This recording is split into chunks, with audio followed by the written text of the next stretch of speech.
Kalau kita mampu meniru akhlak Nabi Muhammad, wallahi nikmat. Rumah kita sakinah, mawaddah, warahmah.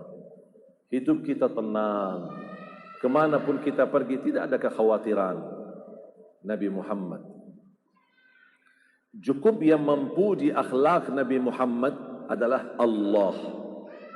Wa innaka la'ala khuluqin azim. Engkau ya Muhammad memiliki akhlak yang sangat agung. Kata siapa? Allah. Kepada siapa? Nabi Muhammad. Akhlak yang sangat agung. Tidak ada kalimat yang lebih tinggi daripada kita. Bukan wa innaka la'ala khuluqin karim. Karim masih lebih rendah daripada ka'azim. Agung. Akhlakmu sangat agung wahai Muhammad sallallahu alaihi wasallam. Dan sebenarnya untuk menerapkan akhlak Nabi Muhammad sederhana. Tidak susah. Tidak sulit. Tapi mau tidak? Itu kuncinya. Mau atau tidak? Kalau mau, wallahi bisa. Kalau belum mau, bikin alasan, ana belum bisa. Berarti bukan belum bisa, belum mau. Sama dengan kebiasaan kita sama Al-Quran. Allah menjanjikan, وَلَقَدْ يَسَّرْنَا الْقُرْآنَ لِلذِّكْرِ فَهَلْ مِنْ. Kami telah memudahkan Al-Quran untuk dibelajari. Fahal mim muddakir, siapa yang mau belajar? Mana yang mau belajar, kata Allah. Kalau ada kemauan, pasti dapat kemudahan.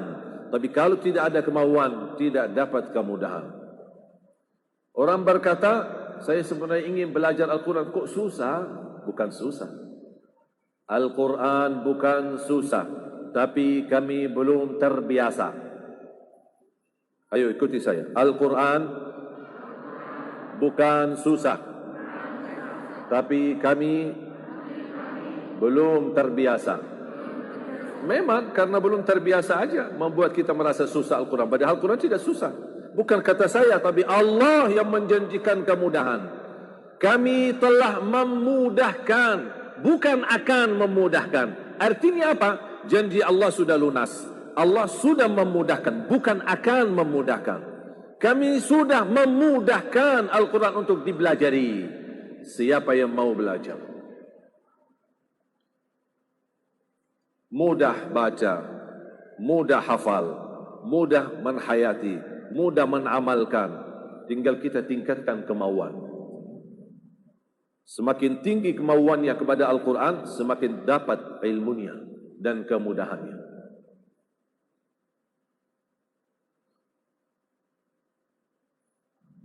Dan kalau orang ingin menghafal atau belajar Al-Quran, jangan yang dikejar hafalannya, tapi tingkatkan bacaannya. Membaca dengan benar, bukan membaca dengan banyak. Tak perlu banyak-banyak, sedikit, tak apa-apa, tapi benar. Bahkan berita gembira, bukan hanya orang yang mendapatkan pahala, orang yang membaca, tapi juga orang yang mendengar Al-Quran dapat pula pahalanya.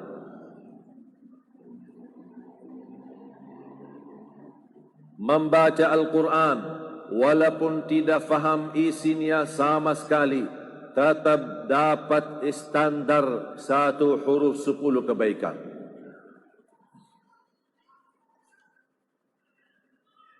Tetap dapat 10 kebaikan walaupun tidak faham sama sekali. Ada orang tanya, boleh enggak saya baca Al-Quran tanpa terjemahannya? Tidak membaca terjemahan sama sekali, hanya baca tilawatul Quran, bacaan.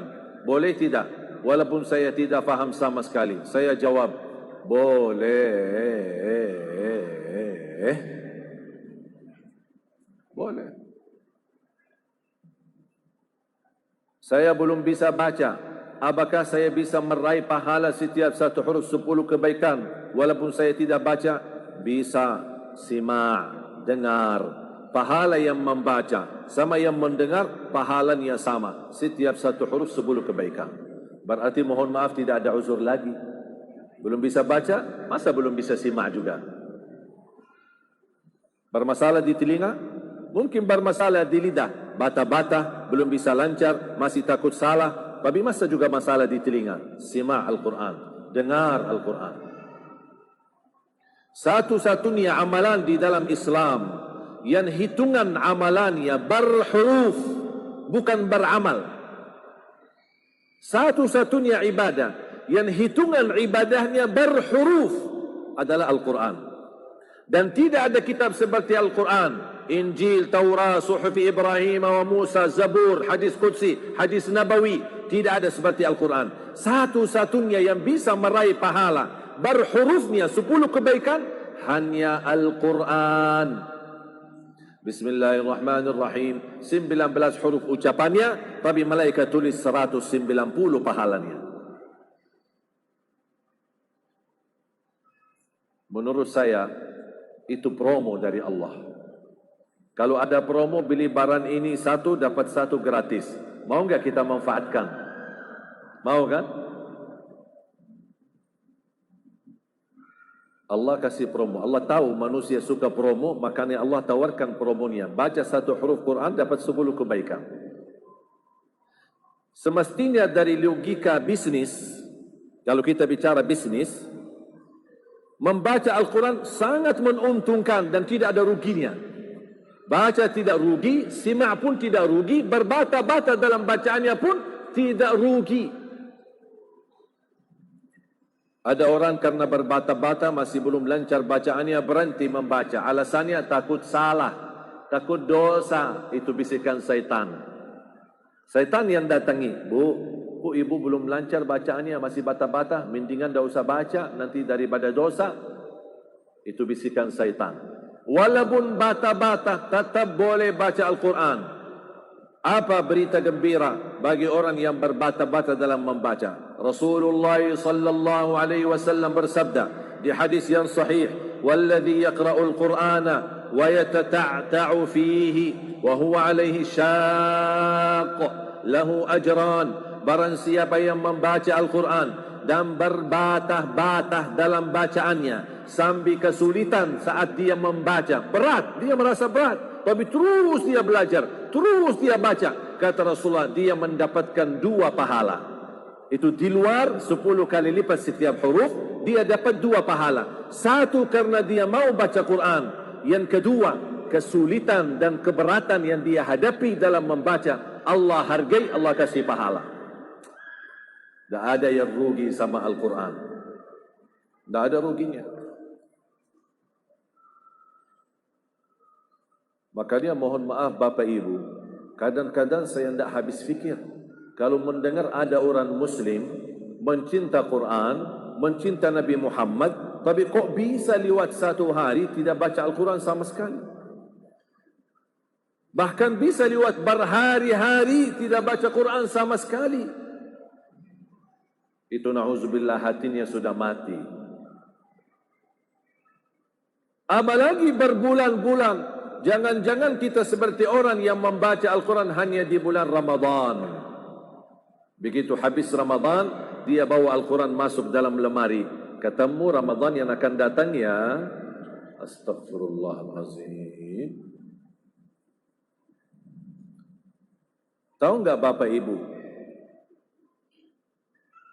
Yang paling malas, bisa enggak dibayangkan? Paling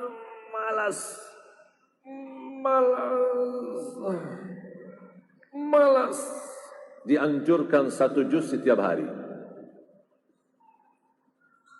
1 juz setiap. Jadi kalau ada orang minta metode, saya tanya, kamu malas enggak? Malas ya? Malas betul? 1 juz. 1 juz setiap hari. Tak bisa sekali baca, tak apa-apa, bagi-bagi. Allah terima cicilan, tak apa-apa. Allah terima cicilan. Kalau tak bisa 1 juz, 1 kali duduk, tak apa-apa, bagi-bagi. berapa halaman habis subuh, berapa halaman lagi habis zuhur, dan seterusnya bagi-bagi sampai isya. Boleh. Allah terima cicilan. Nanti masuk surga cicilan juga. Saya lihat di depan ibu bapa ada yang membawa air minum. Ya. Mohon jangan sekali-kali minum air bagi tangan kiri. Saya tidak suka. Bahkan Rasulullah pun tidak suka. Aku heran kok kenapa itu kebiasaan yang buruk. Ada di masjid, hadir majlis ta'lim, kok masih bagi minum bagi tangan kiri. Padahal sudah dilarang oleh Rasulullah. Kita aja sama anak-anak, kalau mengambil sesuatu bagi tangan kiri, kita bilang apa? Mana tangan yang bagus? Mana tangan yang baik, nak? Betul kan? Nampaknya kita butuh juga sama orang dewasa. Pak, mana tangan yang bagus, Pak? Mana tangan yang bagus, Bu? Kebiasaan ini tolong dirubahkan. Supaya tidak salah langkah, taruh posisi botolnya di sebelah kanan. Kalau di sebelah kanan botolnya, tak mungkin ambil bagi kiri. Pasti ambil pakai tangan. Buka botol pakai kiri, baru minum. Buka tutupnya, betul? Tapi kalau botolnya di posisi kiri, kejauhan, yang dekat kiri, ambil bagi kiri, buka tutupnya bagi kanan, minum bagi kiri. Makanya posisikan. Di mana taruh botolnya air, gelasnya, jus, mana makanan, apapun sebelah kanan. Biar begitu ambil bagi tangan kanan.